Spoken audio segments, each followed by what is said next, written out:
Controversy surrounding the second phase of Crossrail has been hotting up this week. The consultation on the route for the new line ends tomorrow, and as Daniel Pashley has been finding out, new doubts have emerged about whether there will ever be enough money to build it. Yes, thanks very much, James. Now, if any of you have been into the West End recently, you'll be only too aware that construction for the first phase of Crossrail, the route that goes from Heathrow in the west over to the city, is well underway.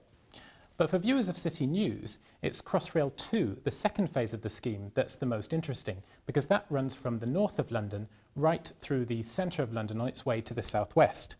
And it's the funding model for Crossrail 2 which has been thrown into question. I spoke earlier to journalist and infrastructure expert René Lavanchy, and he had this to say.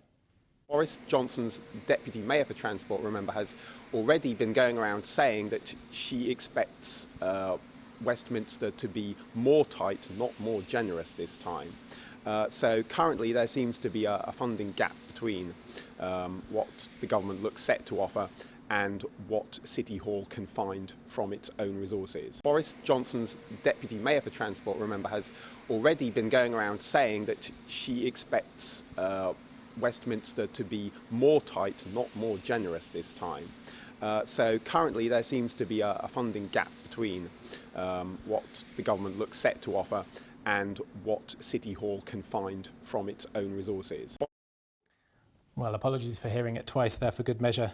But the problem boils down to the fact that with Crossrail 1, TfL was able to have smart new shopping centres around some of the key stations, and they're able to earn a lot of extra revenue in the form of business rates. Now, that's not going to be as easy with Crossrail 2, because a lot of the route is already redeveloped, and it's that could lead to a funding gap. Here's René again. The problem is that because of the route that Crossrail 2 will take, it's going through areas which are already being redeveloped. If you think of Victoria, around Victoria Station, heavy redevelopment around Dalston, well, that's been colonised by hipsters. And as for Oxford Street and Tottenham Court Road, well, Crossrail 1 got there first already. Now, we put these arguments to Richard Tracy, who's the Conservative member of the London Assembly Transport Committee. And his reaction was that despite the fact there may be challenges in the funding of Crossrail 2, the project is so important for London and Londoners that it has cross-party support in the London Assembly. And so that even if central government does have to step in with extra funds, he's convinced that the project will get built. But it looks like we're still a long way from the final destination.